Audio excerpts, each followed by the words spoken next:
안녕하십니까. 거짓과 진실의 우종찬 기자입니다. 오늘은 지난 시간에 이어서 명지대 경제학과의 조동근 교수님을 모시고 지난 시간에는 이 문재인 정부 그리고 대한민국의 경제 어느 정도 위기인지 그 부분에 대한 자세한 교수님의 이야기를 들었습니다. 근데 오늘 이제 정치 상황에 대한 이야기를 좀 듣도록 하겠습니다. 교수님 오늘도 나와주셔서 감사합니다. 안녕하세요. 오늘은 네. 그 교수님께서는 또 바른사회 시민회의 네. 그런 사회운동도 하시기 때문에 그래서 이런 정치 문제도 제가 좀 여쭤보려고 왔습니다. 네. 그제 그 7월 5일자 그 연합뉴스 보도에 보니까 문재인 대통령 국정 지지도가 하락한 겁니다. 70% 깨진 거예요. 그리고 뭐 더불어민주당도 떨어져 버리고 50%에서 떨어져 버리고 말입니다. 그 보니까 요 물론 뭐 여론조사 기관이 리얼미티입니다. 거기가 7월 2일부터 7월 4일 사이에 전국 성인 남녀 1,501명 대상으로 한 여론조사인데 문재인 대통령 국정 수행에 대한 긍정평가율이 68.9% 70% 깨진 겁니다. 3주째 하락세라고 나왔습니다. 그리고 부정평가율은 올라왔습니다. 도리어 부정평가율이 올라왔고 그다음에 민주당에 대한 정당 지지율이 계속 50%선을 유지하다가 3주째 하락돼 지금 47.4%다. 아니 6.13 선거에서 말입니다. 압승을 하고 지금 뭐 잘 나가는 분위기인데 근데 대통령하고 여당 지지율이 지금 동반 하락하고 있습니다. 그 뭐 이유는 어디에 있다고 보십니까, 교수님께서는? 뭐 그 좀 더 겸손하라는 그런 얘기일 겁니다. 사실은 저는 이제 국민의 한 사람으로서 이제 정치계니까 국민의 한 사람으로 그러는데 사실 뭐 그동안 과거 우리가 여론조사 그런 것에서 신뢰를 그렇게 했습니까? 국민들이? 안 믿었죠. 안 믿었죠. 그런데 또 실제로 우리가 그거를 무슨 뭐 상처받은 뭐 그런 것 때문에 그런 게 아니라 실제로 보면은 응답률에 대한 정보를 안 줘요. 그러니까 이제 되게 뭐 몇 명을 조사를 했고 뭐 표본오차 플러스 마이너스 얘기를 하면서도 응답률 얘기를 안 하니까 그래서 그게 완전하게 좀 이게 정확한 거라기보다도 좀 치우칠 수 있다는 그런 게 있고요. 또 하나 이제 제가 이제 안 믿는다 하는 거를 이제 증거를 좀 내야 되잖아요. 그렇죠. 그런데 이제 마침 이제 그 제가 그 원고를 주셔갖고 좀 데이터가 될 만한 걸 좀 갖고 왔어요. 뭐냐면은 우리가 6월 13일 날 선거를 했잖아요. 그렇죠. 지방선거. 그러면은 이제 그 전에는 여론조사 결과를 발표를 하죠. 그러다가 이제 앞두고 그런 게 13일 기준으로 깜깜이 그렇죠. 깜깜이 잘 표현하시는데 깜깜이로 한 3, 4일을 가고 그다음에 선거하잖아요. 그러니까 이제 깜깜이 들어가기 직전에 이제 결과를 공개를 하는데 그게 굉장히 중요한 바로미터죠. 그렇죠. 그런데 이거를 제가 체계적으로 저는 지금 이게 여기 이제 뭐 데이터도 다 이렇게 갖고 있는데 보면은 이렇습니다.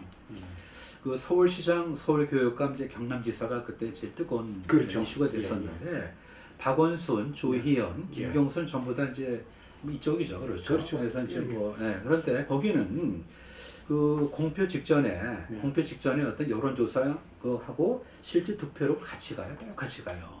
그러니까 제가 구체적으로 서울시장에 보면은요 여론조사가 얼마냐면 53.7%를 예측을 했는데 실제는 52.7이에요. 비슷하게 가요. 그리고 조희연도 45.7을 예측을 했는데 뚜껑 열어보니까 46.5 그래요. 비슷비슷해요. 그리고 김경수도 47.9인데 열어보니까 52.8 그런데 문제는 뭐냐면은 김문수하고 박선영을 보자고요. 박선영을 보면은요 사전에 17.2%로 예상을 했어요. 그렇죠. 그때 뭐 근데 뚜껑 열어보니까 36.1이야. 2배가 넘었어. 그 말은 까라고 이거는 사실 우리가 좀 이거는 우리 한번 짚어봐야 돼요. 누구 책임을 묻는다기보다도 짚어봐야 되는 거고 김문수도 여론조사 결과는 15.7인데 득표 결과는 23.3이에요. 그러니까 그럼 여론조사 결과 숨긴 겁니까? 그러니까 이게 굉장히 중요한 건 이제 경제에서 밴드웨건 이펙트라고 하는데 대세몰이. 그렇죠. 그러니까 이렇게 대세몰이 하면은 그냥 가는 거예요. 그리고 또 상대편은 뭐냐면은 내가 가도 안 되겠구나. 아이 뭐 기권하지 이렇게 되는 거죠. 그러니까 대세몰이를 우리가 밴드웨건 이펙트로 하고 그 다음에 이제 이건 안 되겠다 하는 걸 합리적인 무시라고 그래요. 그러니까 내가 가도 별 도움이 안 되니까 이거를 보면은 여론조사 기관에서 이것이 바로 리얼미터가 한 거예요. 리얼미터가. 리얼미터 간 겁니다. 여기 반성해야 돼요 지금요. 그러니까 바로 깜깜이 직전에 딱 해놓은 거 해가지고 열어보니까 실제로 거의 똑같은데 김문수 후보랑 박성준 후보는 실제보다도 여론조사는 11억 하면 실제는 20% 그렇죠. 이상 들어라고 2배 이상 올라간 거예요. 그러니까 보면 이거는 사실은 리얼미터가 석고대죄를 하는 거죠. 이렇게 잘못 예측을 했습니다라고 사고를 갖다 해서 저희는 반성합니다. 죽을 죄였으면 써야 되는 거 아니에요. 왜 그걸 안 하냐 그런 얘기예요. 그러니까 이게 여론조사가 도대체 이게 좀 그렇습니다. 그리고 이제 다시 돌아가면은 이제 내려간다는데 이 정권 오만하지 마세요. 오만하지 마시고 그리고 참 좋은 예죠. 좋은 예.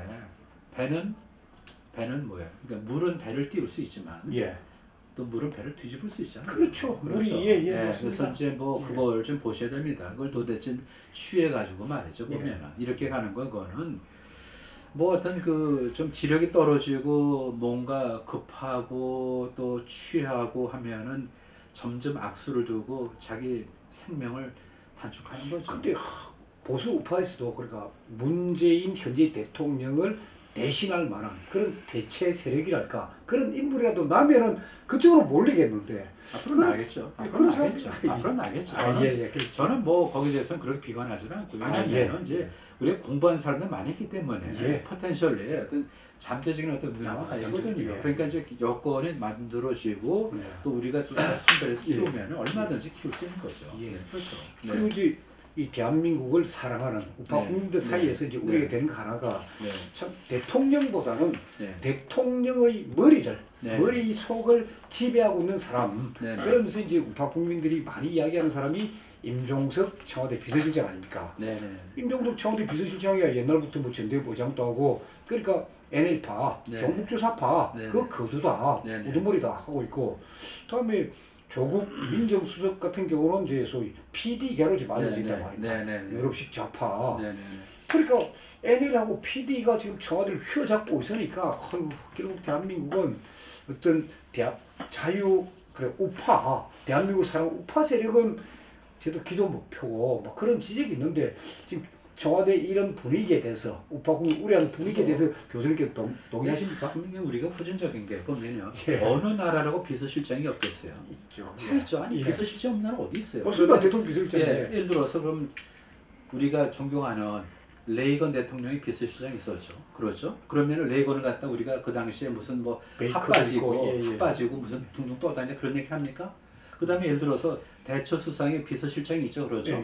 있죠. 그게 뭐냐면은 결국은 임종석하고 지금 무슨 뭐 조국보다도 이 정도는 아무것도 아니죠. 사실 저보다도 훨씬 후배고 조동근보다 후배고 조동근보다 머리 좋게 뭐가 있어요. 제가 더 좋죠 보면. 그런데 이런 사람한테 둥둥 떠다닌다는 얘기를 듣는다는 건 참 창피한 겁니다 보면요.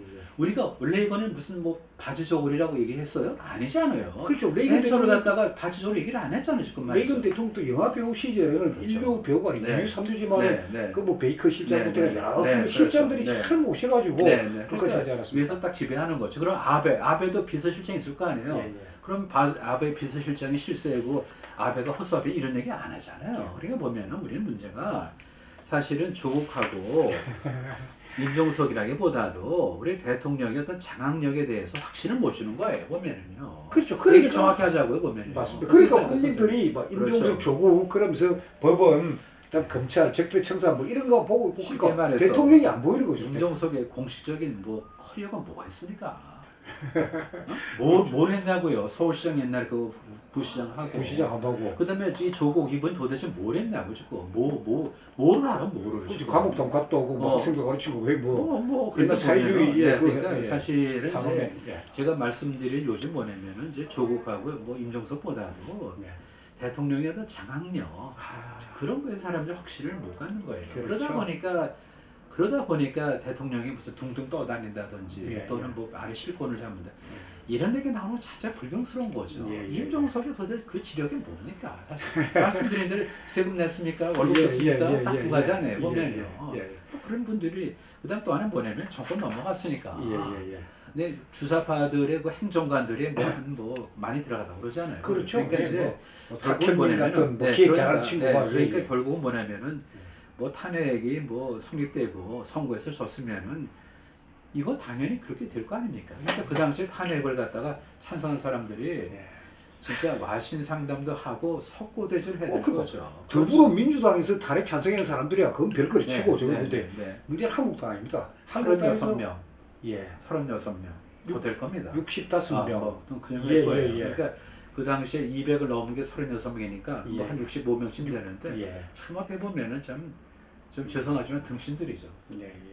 잘못된 거죠. 근데 대통령에 대한 그러니까 문재인 대통령에 대한 국정 지지도는 뭐 올라갈 수도 있고 또 내려갈 수도 있고 뭐 오락내락 할 수 있는데 그런 보시기에 그러니까 문재인 대통령의 지지율이 지난 시간에도 아주 지금 대한민국 경찰을 아주 눈에 보일 정도로 지금 나쁘게 하고 있는데 지지율을 계속 뭐 저렇게 유지할 것 같습니까? 아니면 지지율 그렇게 믿지 마세요. 중요하지도 않고요. 정확하지가 않습니다. 그건 무슨 뭐 출렁출렁하는 무슨 뭐 저기 뭐 바람이 들듯이 우리가 무슨 뭐 옛날에 뭐 김범룡의 바람 그런 정도로 생각하세요. 그건 뭐 우리가 참고로 해야 되는 거죠. 그리고 지지도가 높다면 그 자체는 이제 부담이 될 거예요. 보면 그러면 예를 들어서 말이죠. 아주 후진국 같은 데는 그래요. 후세인 같은 경우는 90% 그렇잖아요. 이라크. 뭐 우리도 좀 90% 이게 되게 창피한 거죠. 보면요. 이게 안정적인 지지가 있잖아. 안정적인 지지가. 그게 보면은 이제 한 55% 뭐 한 60% 가까이 되는 거죠. 이게 80% 90% 올라가 보세요. 그 나라 수준이 뭡니까? 그걸 드러내는 거죠. 어떻게 아니 생각이 다른 사람들을 채워진 사회에서 한쪽으로 쏠립니까? 지금 그게. 정치는 더군다나 이게 영향을 갖다 이롭게 불리하게 받는 사람들이 섞여 있는 건데 그래서 이게 뭐 80% 올라간다는 자체는 무지하게 창피한 겁니다. 그 자체가. 그리고 지지율이 높다고 해서 뭐 이렇게 넥타이 풀고 하지 마시라고. 진짜 겸손하셔야 되는 거죠. 좀 안 그래도 대통령께서 또 뭐 건강이 좀 안 좋으시다. 지난번에 한 일주일 놀고 하다 보니까 더욱더 임종석 비서실장이 부각이 되고 말입니다. 그렇죠. 참 창피한 거죠 보면요. 그러니까 저는 문재인 대통령이 잠깐만 이렇게 둥둥 떠다닌다 그러고 임종석이 부각된다는 얘기를 들을 때마다 부각을 치밀어요. 보면 임종석은 도대체 뭐라고? 우리가 대통령 우리가 손을 뽑았잖아요. 도대체 임종석은 뭡니까? 도대체 뭐냐고요? 운동권이었죠. 전향했어요? 전향에 대한 반성 것도 없죠. 전향에 대한 저는 몰라요. 좀 여쭤보는데 전향에 대한 어떤 없습니까? 미국 갑니까 못 갑니까? 미국 못 가죠. 비자 안 나오죠. 그죠? 그러면 비서실장이 비자도 안 나오는데. 그건 잘 모릅니다. 미국 비자 그건 제가 저도 저 모르면 저도 그냥 좀 약간 뭐 여별로 남겨놓을 거예요. 그래서 저는 뭐냐면은 비서실장쯤 되면은 완전히 전향을 한 거를 우리가 다 알아야 되는데 뭐 그런 것도 불명하지 않고 그래서 그런 거죠. 그런데 자꾸만 대통령은 뒤로 가고 그냥 앞에 정면에 나서고 그러니까 좀 답답한 거죠.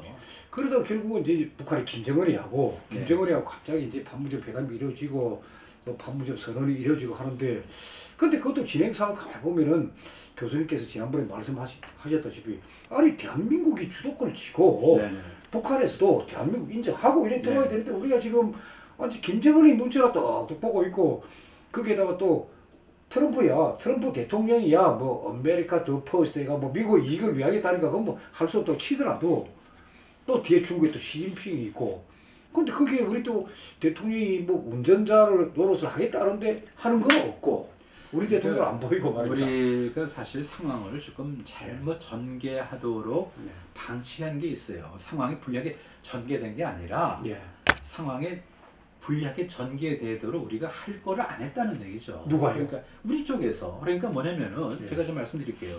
제가 이제 정치가 뭐 전공은 아니지만 그래도 뭐 정치는 다 우리가 다 생활에서 다 생각하는 거니까 말씀드리겠습니다. 운전자론 있잖아요. 그게 하나의 저거 일종의 뭐랄까 말장난 선동. 그러니까 쉽게 말하면은 아무 실속도 없으면서 그냥 너 운전자론 이렇게 해서 그걸 포장을 하려고 그러니까 그럼 생각해 보세요. 저란 말이죠.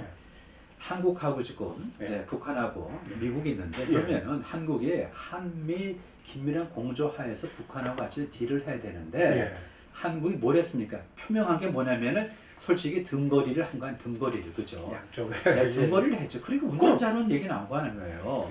근데 트럼프 뭐냐면은 등거리 좋아하는 너희들 둘이 더 가까우면 나보다도 한미보다 한미보다 뭐죠? 남한하고 북한, 한국하고 북한 더 가깝다 이렇게 되는 거죠.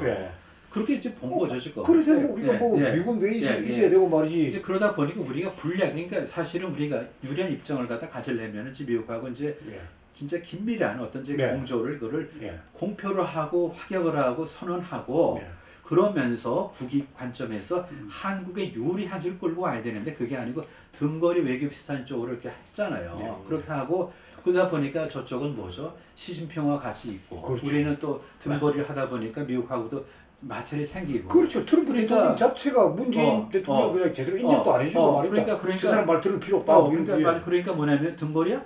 그럼 뭐 우리가 당사자네? 한국하고 아니 미국하고 지금 북한이 그러다 우리는 빠지는 거 아닙니까? 따라서 등거리 외교 또는 이제 운전자론 이런 것이 상황이 우리한테 좀 불리하게 전개되도록 우리가 패착을 했다는 거죠. 지금. 그리고 그때는 뭐 일본하고 미국하고 한국이 똘똘 뭉쳐서 가야 되는 거죠. 우리가 결국은 문재인 정부 아닙니까? 쉽게 우리가 그냥 대한민국 전체를 보지 마시고 문재인 정부가 결국 이래 만든 거 아닙니까? 만드는 거죠.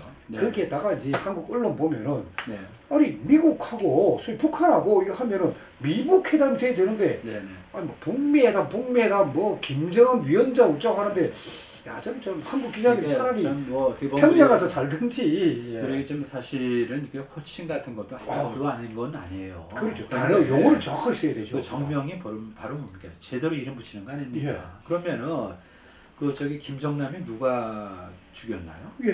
김정은이가 죽인 걸로 지금 다 조사에 들어가지 않습니까? 그다음에 예를 들어서 그 뭐 인권 어떤 그 뭐 탄압, 뭐 사각지대 다 누굽니까? 그러면 거기에 대해서 우리가 인류 보편에 갇히게 되는 거 아니에요? 혈육을 죽이고 백성을 갖다 그렇게 굶주리게 하고 하는 거에 대해서 우리가 왜 보편적인 어떤 인권이라든지 그런 잣대로 보지를 못하고 그걸 무슨 뭐 붕붕 떠다니는 어떤 그런 이제 미안하지만 뭐 귀엽도 않으니 도대체 무슨 뭐 생각보다 위트가 있다느니 말이죠. 그게 다 문재인 대통령 인권 변호사 출신이면은 김정은이 보고 야 그래도 북한 주민들 그 좀 인권 그 좀 신경 써라.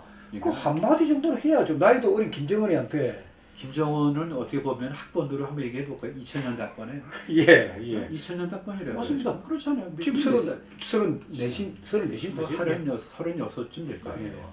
그러면은 뭐 연륜이랄까 생각해 보세요. 그게 도대체 뭡니까 도대체? 위원장? 그건 아니죠 보면은. 그래서 우리가 그리고 이제 뭐 북미 뭐 글쎄 근데 그것도 그래요. 미북이 정확한 표현 아닙니까? 신문사에 따라서 북미도 나오고 미북도 나와야 되는데 전부 다 일률적으로 북미가 됐다는 것도 참 한심한 거죠. 조선일보가 미북을 계속 고집했고 다른데 전부 다 북미입니다. 이게 좀 생태계가 뭡니까? 다 생각이 다양한 그런 걸 얘기하는데 모든 사람들이 뭐 김정은의 무슨 뭐 그러니까 북한 언론에 서서는 그 공산당 그 기업 보면 조미 해당합니까? 조미 북미예요. 제가 아니 북한의 그 소위 노동당 기관지 그거 따라가는 게 대한민국 언론입니다. 그러니까 이런 상황에서 대한민국의 상당수 국민들, 특히 우파 국민들, 야 참 김정은이하고 지금 트럼프 저 둘이 어쩌는지 그것만 지금 보고 있으니 답답해 죽겠습니다. 근데 어떻게 해야겠습니까? 그렇게 우리가 사실은 한미 간의 어떤 그 좀 긴밀한 공조를 우리가 스스로 포기를 했잖아요. 그러다 보니까 벌어지니까 북한하고 그다음에 이제 미국하고 가꿔지는 그런 관계 속에서 우리는 저절로 알게 모르게 소외되는 쪽으로 갈 수밖에 없는 거죠. 그러니까 그게 우리가 참 잘못 패를 읽은 것 같아요. 패를. 그러니까 처음에 이제 대한민국 우파 국민들 생각 때는 그래도 막 트럼프가 장사의 기재고 하니까 저 나이 어린 김정은이 잘 요래해가지고 그러니까 전 세계 우려하는 이거 북한 핵무역 그것도 다 개조를 하고 말이지. 그러면서 뭐 노벨 평화상 타는 거 그래 오케이 했는데 지금 가만히 트럼프 대통령 하는 행동을 보면은 지금 뭐 주한미군도 말이지 철수할 듯이 하고 한미 군사훈련 그 돈 많이 드니까 그것도 안 할 듯이 하고 또 보면은 이제 소위 말해가 이거 중국 견제하는 이 라인을 저 인도, 일본, 필리핀 쪽으로 해가 후퇴시켜 버리면은 대한민국이 빠져버린단 말입니다. 옛날 6.25 전쟁 전에 에치스 라인처럼 말입니다. 그래서 철수해 버리면은 지금 그런 묘한 분위기가 있다 보니까 이거를 우리가 좀 미국에서 조금 너무 천사라고 조금 그렇게 짝사랑하지 말자고요. 저도 이제 그런 거를 좀 가끔 쓰는데 국익에 따라서 움직이는 거죠. 미국은 그렇죠. 그러니까 이제 어떻게 보면 어떻게 일본하고 미국이 지금 찰떡궁합입니다. 옛날에 그 철천지 원수 아니었어요. 예. 아 원자탄까지 맞은 나라가 어떻게 미국을 바지가랑이를 붙들고 그래요. 그러니까 보면은 기본적으로 국익에 따라서 움직이는 거예요. 예. 국익에 따라서 그걸 우리가 인정을 해야 되고요. 예. 예. 그 다음에 또 미국에서 볼 때는 그렇죠. 대통령으로서 뭐 당연히 자기 재선이 제일 중요한 이슈가 될 것 같고 11월 10일 중간선거도 있고 그다음에 하니까, 또 예.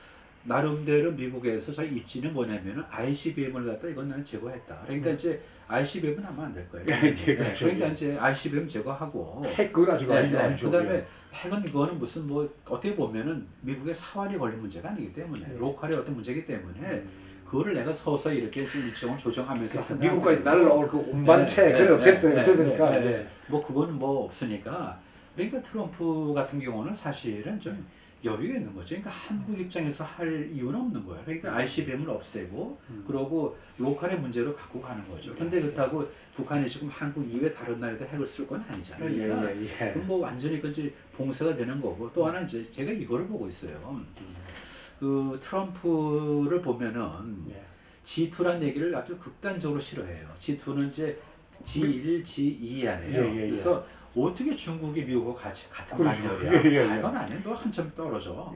그러니까 전번에 그 중국 그 뭐죠? 그 갔을 때, 그러니까 이제 트럼프가 이제 중국을 방문했을 때 다 그 외신에 나왔잖아요. 그 시진핑이 주머니에다 이렇게 손을 넣는데 나 쳐다보니까 놀래가고 손을 빼잖아요. 그거 알고 계세요? 예. 네, 보고 봤어요. 보셨죠? 네. 그러니까 뭐냐면은 트럼프가 볼 때는 기본적으로 중국하고 나는 이렇게 차이가 나는 거야.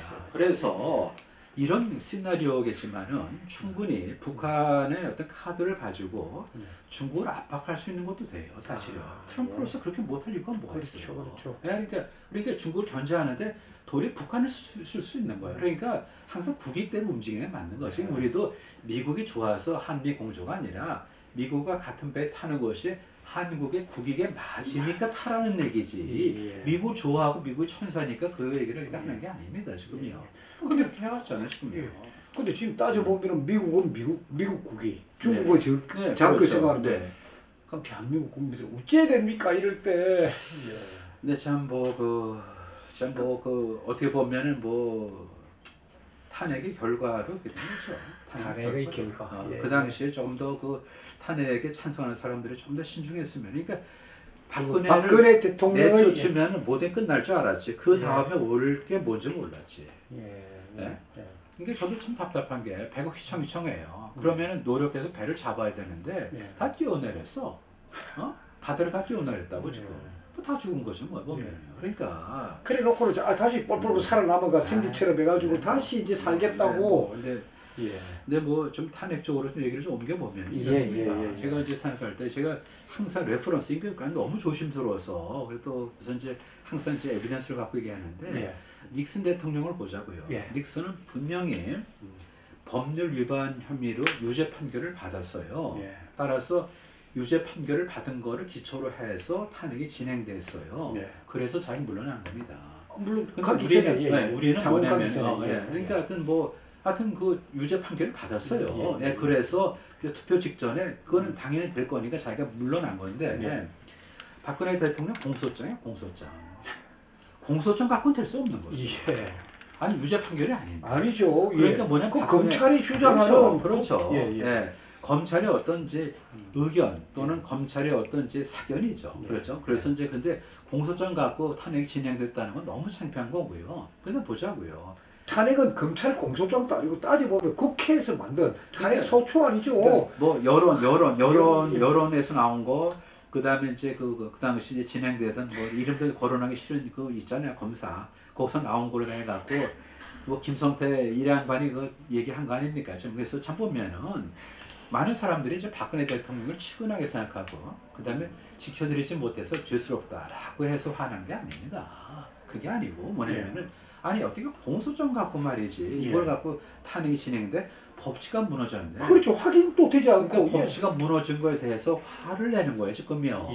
그러면은 당연히 그 당시에 탄핵에 좀 뭐 가담했던 사람들은 나름의 어떤 의견이 있어야 되는 거예요. 입장 정리가 있어야 그렇지. 되는 거죠. 예. 그래서 사실은 그때 이랬는데 지금 생각해 보니까 이렇다라고 나름의 어떤 입장 정리를 하면 용서가 되는데 그런 게 없이 계속 밀어내고 탈당시키고 그렇게 하면은 자기네 행동 자체가 정당화될 거라고 생각하면 할수록 많은 사람들은 이건 아닌데 생각하니까 벌어진 거 아닙니까? 그러니까 선거에서 진 거죠. 그러니까 저는 뭐냐면은 이걸 어떻게 되돌리겠어? 지금 이미 탄핵이 됐는데. 그러니까 역사의 기록으로서 나중에 역사의 평가를 받는 건데 최소한도 지금 뭐냐면은 그 당시에 탄핵에 앞장섰던 사람들이 소회를 밝히는 거. 아, 내가 판단을 잘못했다. 그 정도만 해도 되는 거예요. 그럼 되는 건데 그건 마저 안 하고 폭당파가 돼서 그냥 입싹 씻고 그냥 뭐 하고 다 김성태 그것도 모르고 도대체 말이죠. 그러다 보니까 뭐 적폐도 인정해야 되고 그러니까 적폐를 인정하면은 본인만 하세요.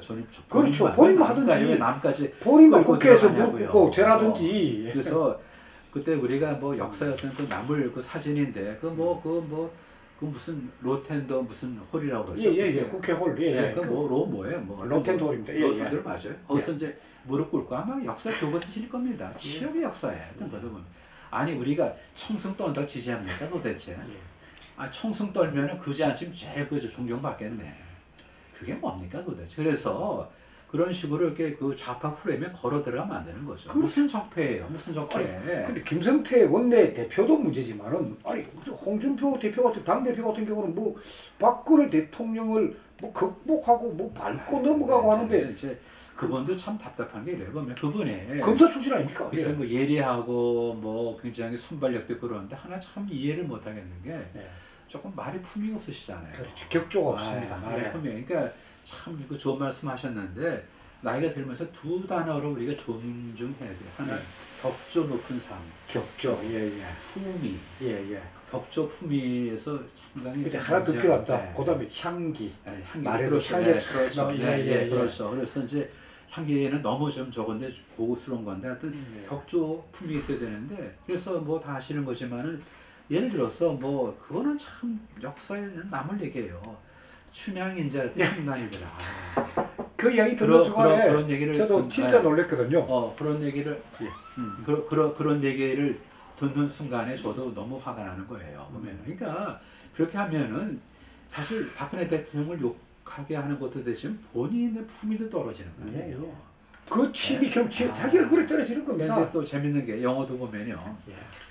그 매력 자본이 필요해요. 매력 자본. 그러니까 자본이 인적 자본. 공부를 많이 했잖아요. 선생님도 공부 많이 하셨어요. 그러니까 인적 자본 그렇죠. 그다음에 이제 파이프가 지나가고 무슨 뭐 로봇 왔다 갔다 그 물적 자본이죠. 피지컬 에셋이죠. 그렇죠. 그런데 거기에 뭐가 매력 자본. 에로틱 캐피탈 영어로 하면 에로틱 캐피탈. 구체적으로 설명해 주시죠. 이게 뭐 애정 자본이죠. 근데 그게 이제 인적 자본 중에서도 그게 고감도 뭐 이런 뭐 그런 거죠. 그러니까 이제 일종의 어떤 그 감정 노동자 이런 얘기 나오면서 보면 굉장히 우리가 참 그 사람한테 향기가 나는데 품위가 느껴진다 하는 그 격조 높은 그게 에로틱 캐피탈이야. 그거를 안 가지셨어요 그분이. 그러니까 그러다 남한테 손해 끼친 것도 없고요. 맞는 얘기를 하신 겁니다. 그런데도 불구하고 그렇게 좀 뭐랄까. 그래서 참 그분은 아마 좀 이런 것 같아요. 좀 노력하셔갖고 에로틱 캐피탈을 키우셔야 돼. 그러고 격조, 품위 뭐 이런 거를 늘 머릿속에 좀 담고 다니시고. 이왕 미국 갈 때 좀 한참이 또 오면 되는데 뭐 추석 때 오겠다 하는데 그리고 좀 빨간 넥타이도 그만 매시고. 아니 뭐 매시면 좋아하는데 그냥 주구장창 빨간 넥타이는 그렇잖아요. 주구장창 빨간 넥타이. 뭐 그렇습니다. 그리고 지금 아까 교수님께서 김성태 원내대표에 대해서 이야기를 많이 하셨지만은 한국당 같은 경우에 탄핵 반대파하고 탄핵 찬성파가 한 지붕 밑에서 같이 산다는 그건 아니지 않습니까? 이제 그거 좀 전에 말씀드린 대로 이렇게 정리가 돼야 될 것 같아요. 뭐 그렇다고 그거를 뭐 이미 지나간 어떤 뭐 그렇죠. 이를 어떻게 다시 되돌리겠어요. 그런데 탄핵에 찬성했던 분들의 입장 정리가 입장 정리가 필요하죠. 그러니까 그 당시 분명한 거는 이건 인정한다는 거죠. 예를 들어서 닉슨 대통령 때는 이제 법률 위반으로 해서 유죄 판결을 받은 걸 갖고 진행되는 탄핵이었고 우리는 떠밀려서 흥분해서 여론에서 수동되는데 사실은 공소장에 해당되는 내용 갖고 해서 조금 우리가 참 살이 깊지 못했다. 하고 그렇죠. 입장 정리만 하면 돼요. 그걸 안 하니까 되는 거예요. 그렇다고 지금 뭐 너 죽이려면 살려면 이렇게 할 수는 없잖아요, 보면요. 네? 그렇죠. 그리고 그 당시에 사실은 그 많은 분들이 그럼 지금 돌이켜 보자고요. 대통령이 뭘 그렇게 잘못했길래 지금 20년, 30년 역사는 모릅니다. 제가 늘 명언 비슷하게 하는 게 있어요. 그 제가 오리지널인데 뭐냐면은 인생은 뭐죠? 뭐 있잖아요. 인생은 짧다. 인생은 길다. 그렇죠. 그러면은 저는 거꾸로 정권은 짧아요. 정권 짧다. 정치는 길어요. 그죠? 정권은 짧고 정치는 길어요. 어떻게 될지 모르는 거예요. 그러면은 그 기다림 순간에 대한민국 고깔이 다 바닥이라고 말입니다. 대한민국 그들이 그래도 거기까지 가겠습니까? 저 선생님도 계시고 저도 있는데 미력한 저도 있는데 이게 뭐 미력한 저도 있는데 사실 저 같은 미력한 사람도 꽤 많아요, 생각보다도요. 그러니까 교수님 같이 말입니다. 아예 바른사회 시민회의 같은 그런 단체라도 나와가지고 목소리도 내면서 그리고 한국당 김성태 안에서 네 입장 밝혀라. 네 어때? 제가 그걸 이번에 뭐 그라운드 제로에 가서 얘기한 게 그거 아닙니까? 그렇죠. 그래서 그때 딱 세 가지 키워드가 전투지가 가운데고요. 그 앞에 이념이 없다. 전투지가 없었다. 품위가 없었다. 당신한테 무슨 미래가 있겠냐. 치욕적인 얘기를 한 거죠. 근데 그걸 갖다가 아마 김성태 그분이 들었어야 돼요. 들었을지 모르겠어. 안 들었을지 모르겠어. 아니 제일 중요한 이념이 없어. 이념이 없어. 전투지도 없어. 그럴 때 매력이 있냐? 전투의지, 이념, 매력? 그것도 없잖아 보면. 그런데 뭘 어떻게 한단 말이야. 근데 김성태 원내도 자기 말로는 그거 아닙니까? 자기 뭐 미친 뭐처럼 한다. 그렇게 뛴다는데 그러면 교수님 보시기에 제3의 정치 세력이나 시민단체가 등장할 가능성은 있겠습니까? 제가 볼 때는 그 쉽지 않고요. 제가 생각하는 건 저기 일종의 자유한국당을 개조를 시켜야 될 것 같아요. 외부 사람들 들어가서 투쟁을 너 잘한 게 뭐냐? 방패라 그러지. 대한민국의 제일 뭐죠? 야당으로서 한 게 뭐가 있냐? 너희 변하지 않으면 우리 화는. 그러니까 왜 새로 만듭니까? 왜? 자유애국당 새로 만들어서 뭐가 돼요? 새로 만들보다는 그게 뭐 해봤자 그게 그거예요. 그러니까 뭐냐면 자유한국당 거기 있는 사람들도 보면요. 자유한국당 참패한 사람이 있을 거예요. 정명운동 옛날에 그렇죠? 정풍운동도 했었죠. 정명은 이름을 바로 하는 거고 정풍은 이제 바람을 세우는 건데 정평운동을 해서 내쫓아야 될 사람이 있어요. 제가 볼 때는 김성태는 당연히 나가야 돼. 왜? 선거 책임져야 될 거 아니에요. 그렇죠. 그리고 김성태를 뒤에서 후견하는 사람 있잖아요. 그렇죠. 김무성 나가야 되는 거죠. 그렇죠. 그 두 분만 나가면 돼요. 왜 뭐 그럼 되죠. 그럼 뭐 되잖아요. 뭐 맨날 그렇게 하고. 그리고 또 제가 이제 뭐를 또 좋아하냐면은 시민단체들이 있어요. 우파 시민단체 힘들어요. 그런데 뭐 살아 있잖아요. 그래서 이제 목숨 부지하고 또 하나 이제 이것입니다.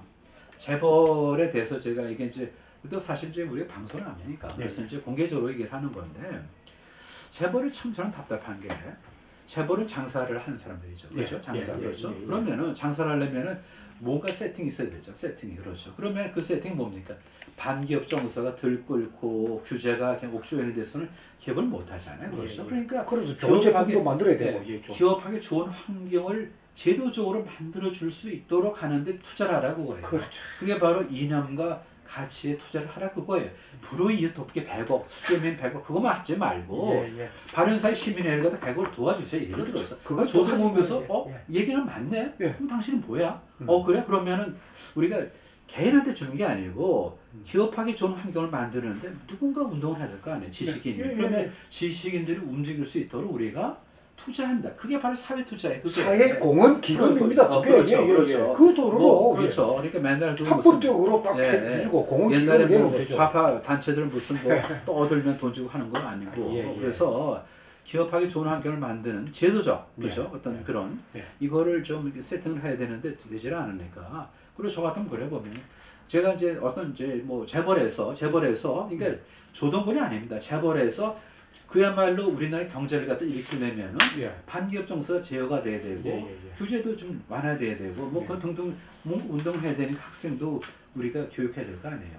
그런 차원에서 뭔가 펀드를 내겠다. 그러니까 미국식 헤리테지를 하라 그거예요. 그렇죠. 그리고 바른사회 시민회의에다가 거기에 소위 말해서 사회공헌 기금을 내놓는다고 100억만 내주세요. 100억만. 근데 재밌는 게 미국 헤리테지가 보면 그게 참 미국의 참 자랑이죠. 헤리테지의 자랑. 근데 우리나라는 없지 않습니까? 없죠. 그런데 옛날에 세종연구소 하다가 지금 완전히 좌파되어버렸고. 거기는 뭐 안 되고요. 그리고 이제 사람이 안 돼서 안 된 거. 그런데 이제 헤리테지는 뭐냐면은 쿠얼스 맥주에서 한 거예요. 쿠얼스 맥주에서. 쿠얼스 맥주. 그러니까 누군가 선견지명이 있는 거죠.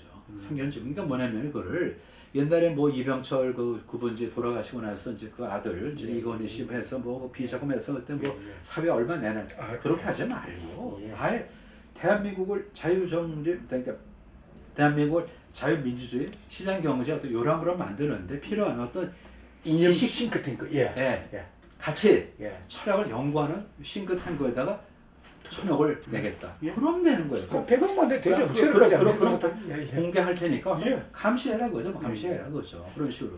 그렇죠. 그런데 이야기 그것도 하면서 사실 제 이제 거짓과 진실에서는 결국 아까 교수님도 지적하신 대로 그 박근혜 대통령 탄핵도 소위 확정되지 않은 검찰 주장을 내고는 공소장이란 말입니다. 그렇기 때문에 이제라도 지금 2심 끝날 그 무렵인데 이제라도 이거 박근혜 대통령 사건 전체적인 재수사를 해야 되지 않을까. 태블릿 PC도 마찬가지고 안종범 업무수첩도 마찬가지고 승마도 마찬가지고 말입니다. 재수사를 해야. 근데 이래 어떤 절차가 있는 것 같아요. 보면요. 지금 그 수사 물리적으로 가능하겠어요? 아니죠. 못하죠. 그러니까 이 정권에 힘이 빠져야 되겠죠. 그렇죠. 아니요. 가능합니다. 근데 저는 그래서 이제 뭐냐면 일단 우리가 2년 후에 그러니까 제일 먼저 할 게 뭐냐면은 자유한국당을 갖다 디스맨틀 해체에 가까울 정도로 바꿔서 자유한국당을 완전히 새로 태어나게 해야 돼요. 그리고 2년 있다가 2년 있다가 총선에서 과반수를 얻어야 돼요. 그죠? 그다음 뭐냐면 그다음부터 이제 보는 거죠. 그다음에 그야말로 지금 그 당시에 이게 맞냐? 지금 우리가 뭐 누구에 대해서 좀 연민의 정을 느껴서 그런 게 아니다. 지금 대한민국 법치가 무너지지 않았냐. 따라서 대한민국 법치를 갖다 허문 그런 부역 세력을 우리가 찾아야 되겠다라는 어떤 큰 슬로건을 갖고 해야 되는 거죠.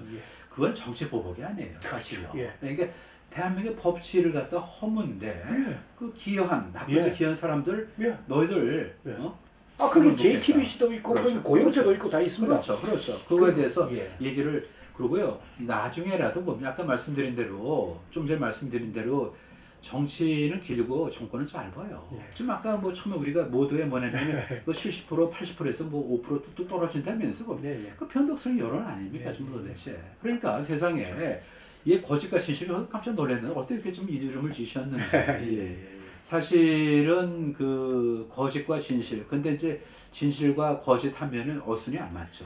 가나다 순도 순수가 있으니까 그래서 근데 제가 볼 때는 사실은 이게 어떻게 보면은 가나다가 아니고 순서가 맞는 것 같아요. 이게 진실과 거짓 하면 그게 아니에요. 거짓과 진실이에요. 이게 우리는 뭐냐면 항상 마지막으로 진실에서 편을 써서 거짓을 뒤엎어야 되는 거 아니에요. 왜 이게 저겁니까? 진실이 앞에 나오면 흐려지는 거죠. 그래서 여기 거짓과 진실의 저거 좀 인터뷰한 것도 영광인데 언젠가 시간 가면 나옵니다. 그 당시에 그야말로 그럼 생각해 보자고요. 아니 기금 운영 본부도 1년째 비워놓고 말이죠. 그 다음에 얼마 전에 평창 올림픽은 다 국가 예산을 했습니까? 어렵죠. 롯데 신동빈 회장이 600억 내고 말이죠. 그런데 그분 낸 사람들은 뭐 다 아래 앉히고 말이지. 허잡스레 그 무슨 뭐 그 허잡스레 미안해. 허잡스레죠. 그 정치인 앞에 앉고 말이죠. 그게 북한 아들 부르고 아이고 그러니까 김대중이가 뭐라고 말입니다. 앉히고. 그러니까 그래서 이제 그 우리도 보면은 밝혀질 겁니다. 밝혀지는데. 그리고 또 하나가 이제 보면은 지금 검찰이 대법관들 수사하겠다고 지금 난리거든요. 그러다 보니까 지금 문제가 되는 게 직권남용죄입니다. 직권남용죄는 참 정권 바뀔 때만 쓰는 건데, 근데 그 직권남용죄 부분에 대해서 일부 판사들이 예를 들어 우병우 민정수석 같은 경우 직권남용은 다 무죄입니다. 직무유기가 유죄 있는데 문영표 장관 부분도 직권남용 이거 상당히 이 고려 시간이 있으니까 구속 취소가 풀어졌습니다. 그래서 제가 재수사 이야기도 결국 박근혜 대통령도 상당 부분이 직권남용 권리행사 방해 강요죄예요. 그래서 일단 구속 취소를 하고 불구속 상태로 가가지고 그리고 천천히 보자. 이래만 잡아주면은 재수사가 아니더라도 말입니다. 그러면서 사회 분위기가 재수사 쪽으로 가면 얼마나 좋을까. 근데 저도 근데 그런 면에서 동의하고 근데 이제 박근혜 대통령의 그 명예는 아마 회복이 될 겁니다. 그 이유는 뭐냐면은 근본적으로 그분이 약간의 잔잔한 실수를 하셨을 몰라도 탐욕스러운 분이 아니고 그 다음에 기본적으로 대한민국 헌법에서 요구하는 어떤 대통령직을 성실히 수행했어요. 그렇기 때문에 그러면은 요번에 올림픽을 하면서 그거 그러니까 보자고요. 저는 경제학하니까 그만 얘기할 수 있는 게 모든 걸 국가 예산을 못 하는 거예요. 그렇죠. 그러니까 사회에 어떤 기부를 하라고 재벌들아. 그럼 그 당시에 스포츠하고 문화 교류 차원에서 그걸 갖다 한 거를 그걸 띄워 먹었습니까? 그대로 인용돼요. 그게 왜 200 얼마짜리 기억이 안 나는데 774개 그래서 그런데 그게 무슨 20년에 무슨 그 조형이 되는 거예요. 그러니까 그걸 보자고요. 그러니까 보면은 진짜 거짓과 진실 이걸 믿으셔야 돼요. 그리고 현재 여당에 있는 사람들 이거 다시 읽어보세요. 거짓과 진실. 이걸 보시고 좀 약간 좀 긴장하시라고요. 진정하시라고. 지금 그렇게 방방 뜰 때가 아닙니다. 지금 여러분들. 교수님 집권 여당에서 얘기하는 거예요. 교수님 감사합니다. 와주셔가지고 아이고 거기까지 또 소개해 주셔. 오늘도 고맙습니다. 감사합니다. 네, 선물 나는 겁니까? 예. 네, 감사합니다. 네.